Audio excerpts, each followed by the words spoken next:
What is up, guys? This is ESO Recapped, episode number 14. I am Defatank. This episode is brought to you by Great Architect. For tonight, we're going to be covering the 0.182 patch update that was applied to the PTS. We're also going to cover the PTS and its features in detail, what you guys can expect to see from the PTS after live launch. Also, as you've seen from last week, I covered in detail the Dragon Knights and the Templar skills and morph abilities. So we're going to be covering tonight Nightblades, and we're going to be covering Sorcerers in detail with their skills and their morphs. So to get things started, we've got some quick points. Faith from YouTube, he is asking a question of, he is having ordered the Imperial Edition. Can I change any character's armor into Imperial armor? The answer is, for the most part, yes.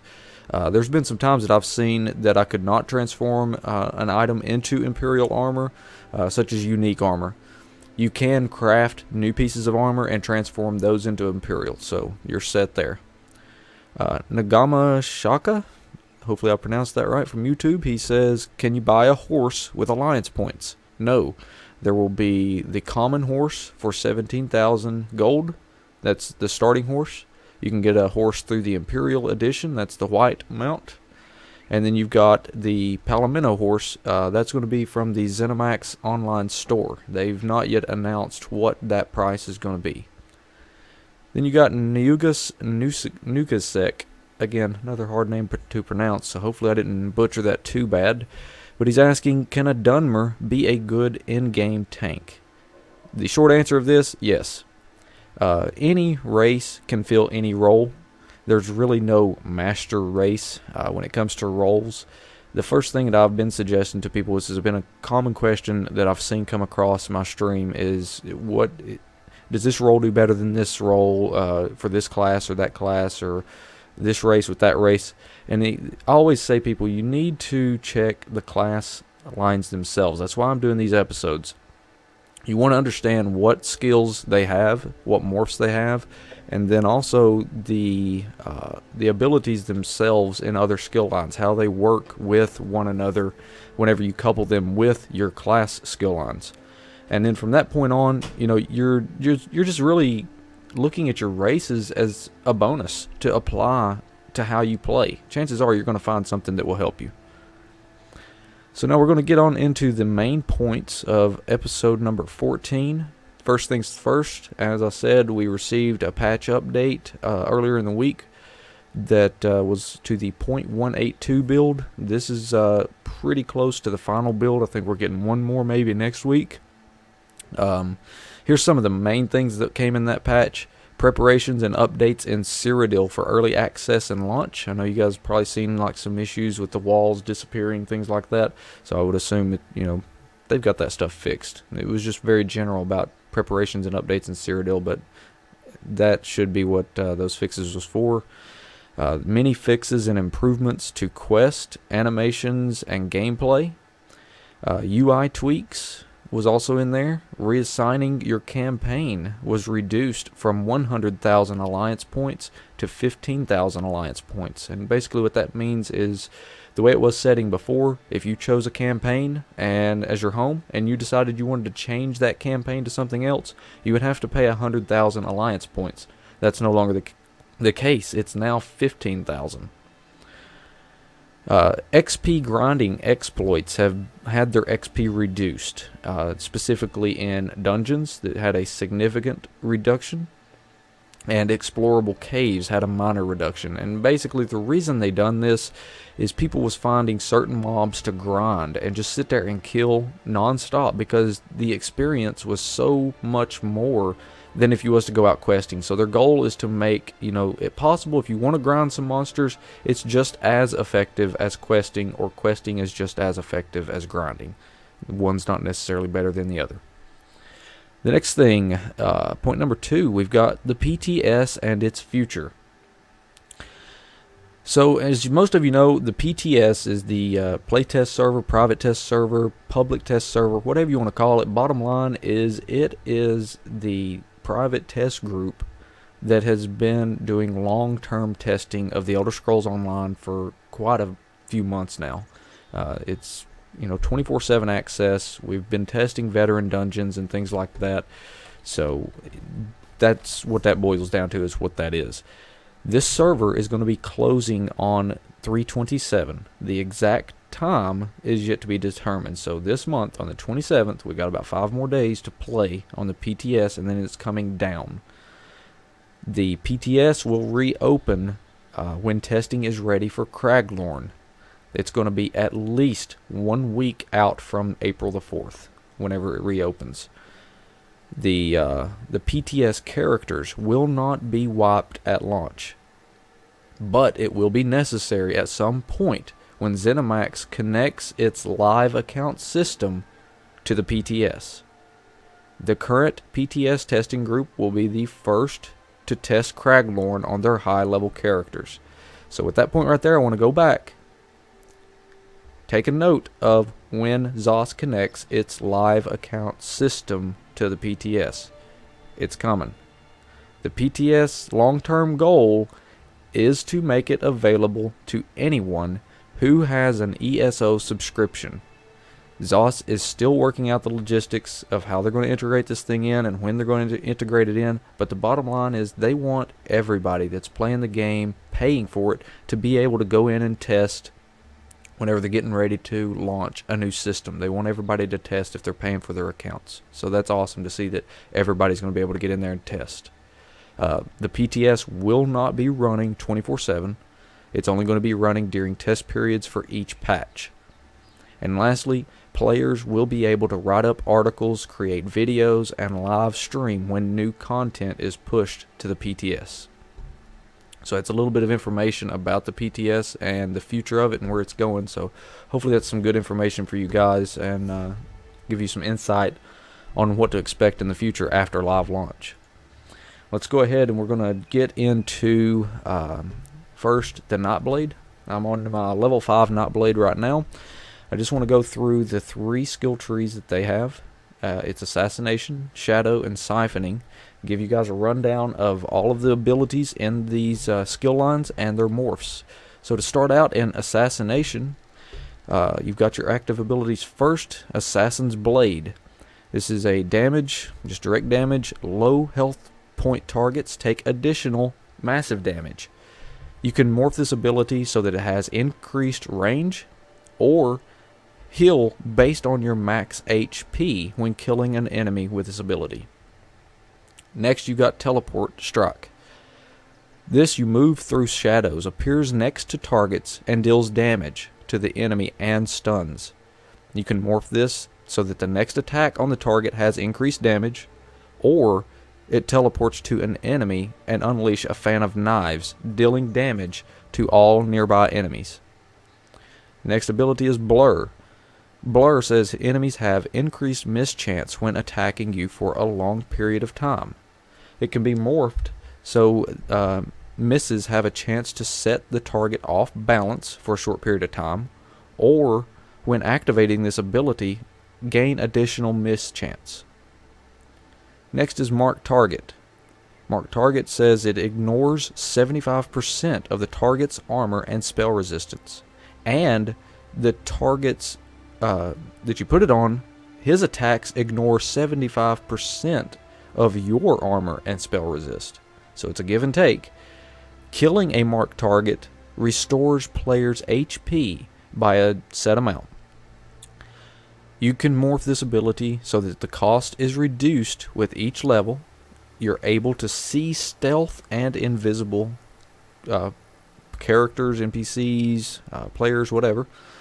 Or it makes a heal that increases and gains attack power and spell power for a long period of time after killing a marked target. Next, you got Haste. Haste increases the attack speed with light and heavy attacks.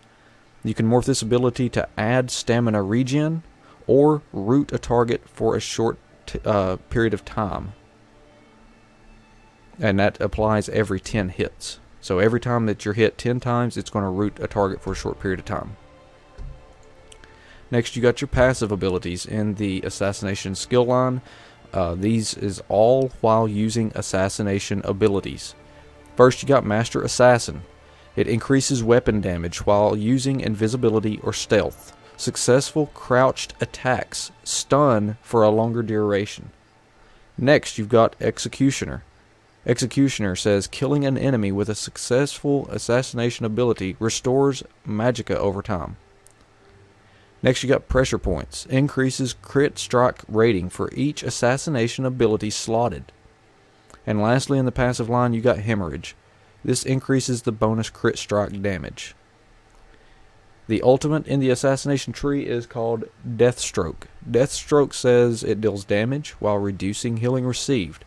Damage increases as a player's ultimate charges increases. It caps at 275%. The first side of the morph you'll have to choose is stuns if a caster has lower HP than the target. Or, while slotted, you gain more ultimate from kills. So that's the assassination tree. Next we're going to get into the shadow tree. Active abilities first. You got Shadow Cloak. Shadow Cloak is an invisibility for a short period of time. It can be morphed to increase crit strike chance for the next attack, or removes negative effects. Veiled Strike deals damage if you're stealthed. If a stealth attack sets an enemy off balance and stuns for a short period of time. So if you're stealthed and your attack hits an enemy, you can set them off balance and stun for a short period of time.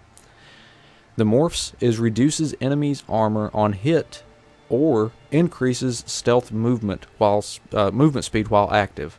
So you can either reduce their armor or increase your movement speed while it's active. Next is Path of Darkness. Enemy targets in front of a player take some magic damage over time. Paths may only be seen by a player, and increases movement speed for the duration. So only you can see the path. Its morphs are, it affects a larger conal area, or you heal while you're on the path. Sorry, that was right, Path of Darkness. Next one is the Aspect of Terror. Aspect of Terror says that you fear two enemies for a short period of time. The first morph is enemy snared has reduced power when effect ends. Or you can morph to create a trap that fears nearby enemies. Lastly, in the Shadow Tree, you've got Summon Shade. Summon Shade says summons a shade to attack an enemy target for a long period of time. The attacked enemy deals less damage for a short period of time as well. You can morph this so that you summon two shades, or you can teleport to the shade. Next, you got your passive abilities in the shadow tree. First one is Refreshing Shadows. It increases stamina regen over time, or over a time period when a shadow ability is activated. Next, you got Shadow Barrier. This increases your armor and spell resistance for a short period of time when coming out of stealth or invisibility. Third, you've got Fortitude. Fortitude increases max health for each shadow ability slotted. And lastly, you have Dark Veil. Increases the duration of shadow abilities by a certain percent. And lastly, in the ultimate for Shadow, you've got Consuming Darkness. Consuming Darkness creates an area of darkness for a long period of time. Enemies in this area are snared. Nearby allies take less damage, and the caster gains an additional 100% of this value. It grants allies in the area slip away, granting them invisibility. Let's go on into Siphoning. First, you've got Strife. Strife deals damage and heals players for part of the damage inflicted over time. The first morph is also heals a nearby ally, or you can set it to receive more healing while the ability is slotted. Next, you got Agony. Agony stuns an enemy for a long period of time effect is broken by any damage from any source. The effect ends after the enemy takes damage over time. The morph deals damage for longer and more overall damage, or it deals an area damage when the effect ends. So an AoE damage effect. Third, you got Cripple. Cripple siphon movement speed from an enemy and gives it to the player while dealing damage over time. First morph is enemy weapon attacks are made slower, or you can get immobilizes and damages on impact. Siphoning strikes, while toggled, their basic weapon attacks restore magicka and stamina, but reduce weapon and spell damage. Chance on basic weapon attacks to restore magicka and stamina. The first side of the morph is attacks also restore health, or you can have all attacks have a chance to restore magicka and stamina. Lastly, you got Drain Power. Drain Power deals damage to nearby enemies and increases weapon damage for each enemy damaged over a long period of time. The morphs are it increases power, bonus, and max targets, or it also heals nearby allies. The passive abilities in Siphoning would include Catalyst, which increases potion effectiveness. Magicka Flood increases magicka while a siphoning ability is slotted. And Soul Siphoner increases healing from siphoning abilities. And lastly, Transfer. Bestow ultimate when dealing damage with a siphoning ability. Your ultimate for the siphoning tree is Soul Shred. Nearby enemies take damage and are stunned for a short time. An ally may activate the Soul Leech synergy, imitating a high damage life-stealing attack.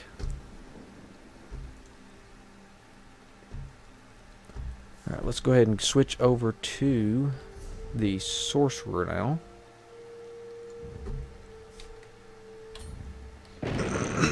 Be just a second while I get everything switched over to him.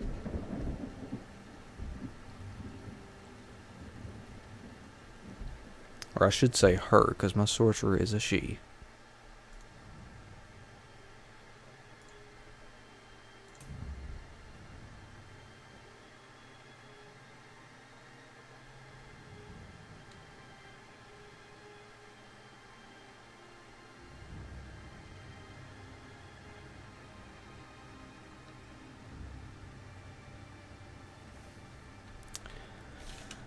Alright, so let's go ahead and get into the Sorcerer Skills. Then we'll go through their active and passive and ultimate abilities and their morphs. For the 3 skill lines that you're going to have for the Sorcerer, this includes Dark Magic, Daedric Summoning, and Storm Calling. Now, I want to give Lanham some credit here because he did quite a bit of work putting these skills together. He plays a Sorcerer, so I want to give him some credit for helping me put these notes together for the Sorcerer. First, the active abilities. You're going to have Crystal Shard. This is a short cast time that deals damage and knocks down a target.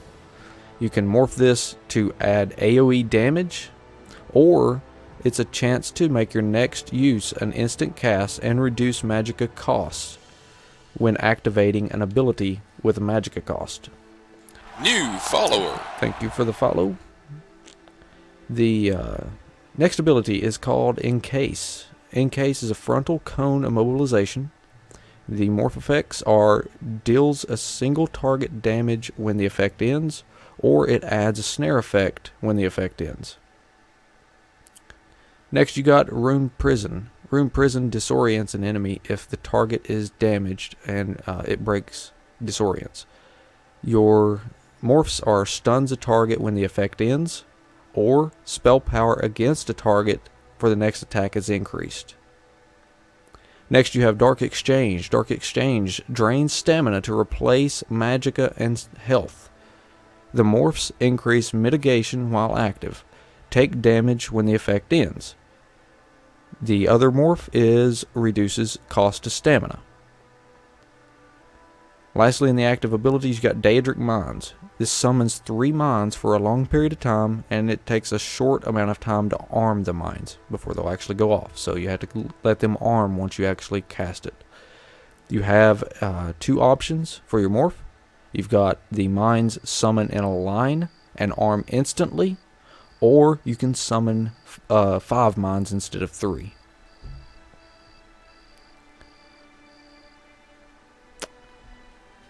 Alright, next is going to be the passive abilities for the Dark Magic tree. First one is Unholy Knowledge. This reduces magicka and stamina cost. The next one is Blood Magic. Its Dark Magic abilities heal the caster when they hit enemies. Next is Persistence. This increases the duration of Dark Magic abilities. And lastly, Exploitation. This increases crit chance of a caster on a target affected by dark magic abilities. Lastly, you got the ultimate, which is called Negate. Negate dispel enemy placed effects in an area for a medium time period.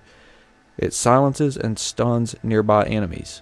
This can be morphed so that allies gain spell resistance, or it restores health and magicka for each enemy affected effect dispel. Next is going to be the Daedric Summoning Tree. First active ability under Daedric Summoning is called Unstable Familiar. This summons a melee pet. You lose 10% max magicka while active. The morphs are it has increased health and different visual, or AoE damage on the pet's death. Next is Daedric Curse. This applies a curse on a target. After a short period, the target takes damage and deals AoE damage. You can morph it to increase the radius or reduce timers. Third is Summon Winged Twilight. This summons a ranged pet. You lose 10% max magicka while active. First morph is gain increased magicka regen to nearby allies, or heals the caster when they drop below 30% health. Next is Bound Armor. Bound Armor increases armor. It's a toggle of on or off. You lose 10% max magicka while it's active. The morphs include increases heavy attack damage, or adds increased armor. Lastly is Conjured Ward. Conjured Ward damage. It's a damage shield on the caster and any of the caster's pets. The first side of the morphs is include shield strength on the caster, or affected pets deal increased damage. Next you got your passive abilities under the Daedric Summoning. First one is called Rebate. This receives magicka back when your pet dies. You've also got Power Stone, reduces cost of ultimates. Daedric Protection, increases in health regen with any Daedric summoning ability slotted. And Expert Summoner, increased movement speed for a familiar, increased damage for the Twilight. Your ultimate ability for the Daedric Summoning is Summon Storm Atronach. This summons a Storm Atronach. It's an unmovable Atronach. It does AoE stun on enemies for a short time and deals damage. Allies may use Charge Lightning, causing additional damage for a medium amount of time. The morphs includes duration and health, or increased AoE damage. And lastly, you've got the Storm Calling tree. Storm Calling in the active abilities first, you have Mage's Fury. This is a single target damage, additional AoE damage if the target drops to low health in a short amount of time. First morph is AoE deals more damage, or killing blows restore magicka. Next you've got Lightning Form. Lightning Form increases armor and spell resistance for a medium time and deals AoE damage around the caster. First morph is increased duration, or you can increase your movement speed. Next is Lightning Splash. Lightning Splash is AoE damage quickly over a short amount of time. It has a synergy for AoE damage.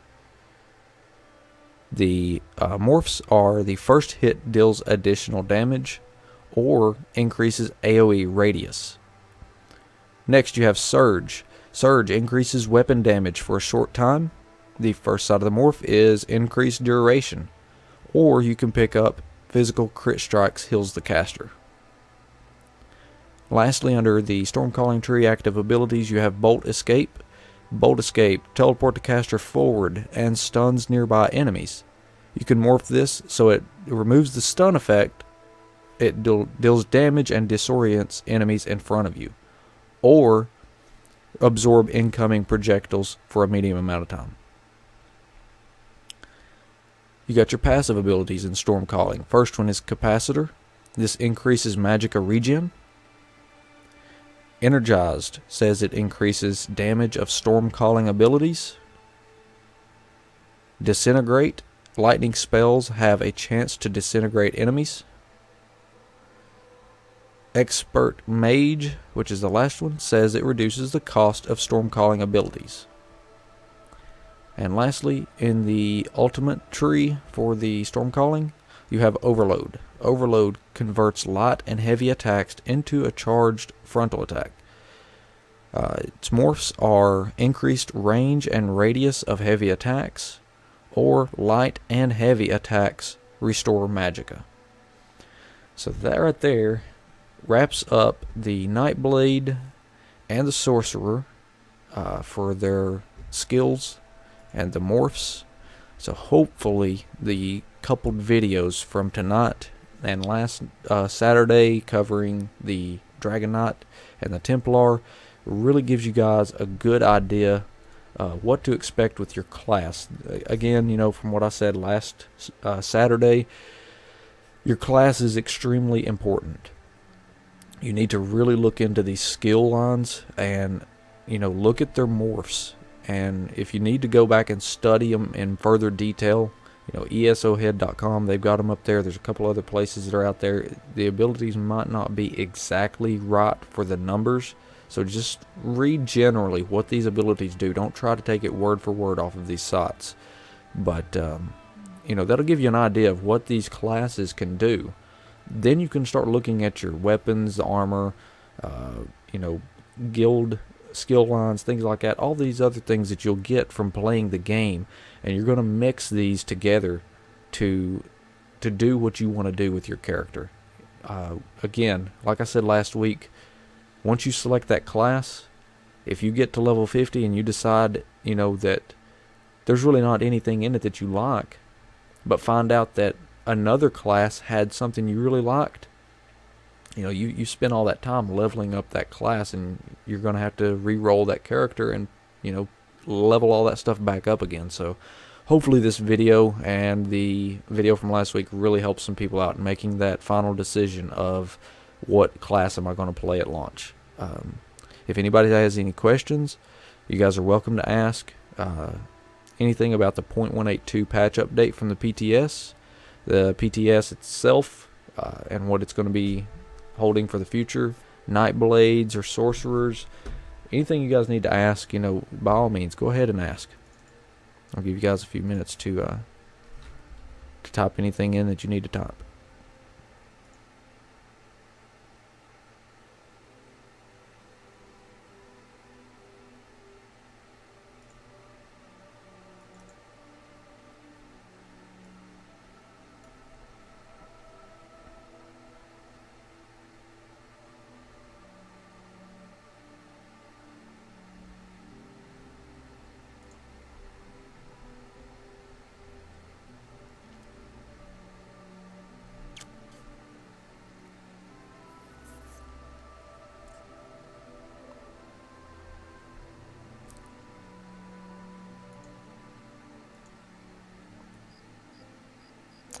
I just want to go back and add something that I just noticed about my notes that I did miss in the Nightblade tree.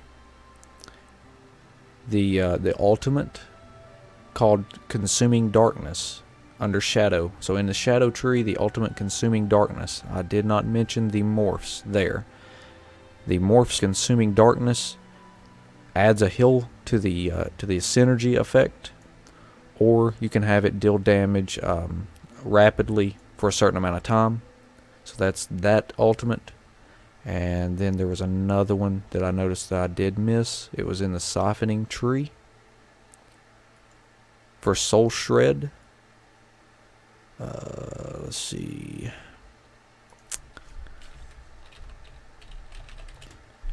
That link does not have that one yet. Let me take a look here at Siphoning. Yeah, here we go. Alright, looks like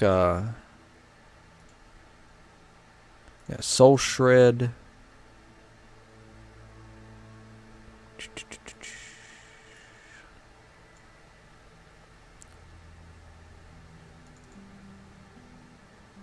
Alright, Soul Shred, the morphs for that ultimate in the Siphoning tree.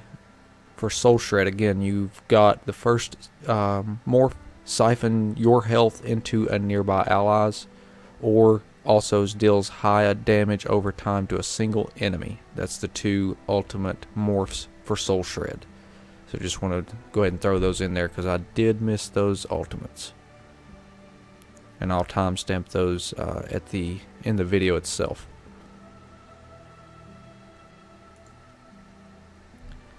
Alright, looks like don't have any kind of questions or anything like that coming up out of the episode. So we'll go ahead and get this episode wrapped up. I'm going to come back and do some streaming on the PTS. So just give me, maybe another 5 or 10 minutes to get everything closed out on the stream, or on this ESO recap, and then I'll bring everything back up and continue to do some streaming for a couple more hours. Appreciate you guys stopping in for the ESO recapped episode. If you want any further information about the Elder Scrolls Online, go to elderscrollsonline.com. If you want any more information about Great Architect, you can visit us at greatarchitect.us. We are a multi-gaming community. We will have a Great Architect Guild in ESO. We're also getting Messiah Complex, which is being ran by Curse. He's bringing over some of his guildies into our community as well to form a little network of guilds. We encourage people to join up with both of us and continue to form those networks. But if you want any more information about Great Architect, interested in joining the community, definitely head over to greatarchitect.us. Go ahead and put in an application. We'll be glad to have you in the guild. I think that's going to wrap it up for this. We are 8 days away. Holy crap, from the Elder Scrolls Online. It's on us. We'll see you guys back here in just a little bit as I get everything set back up.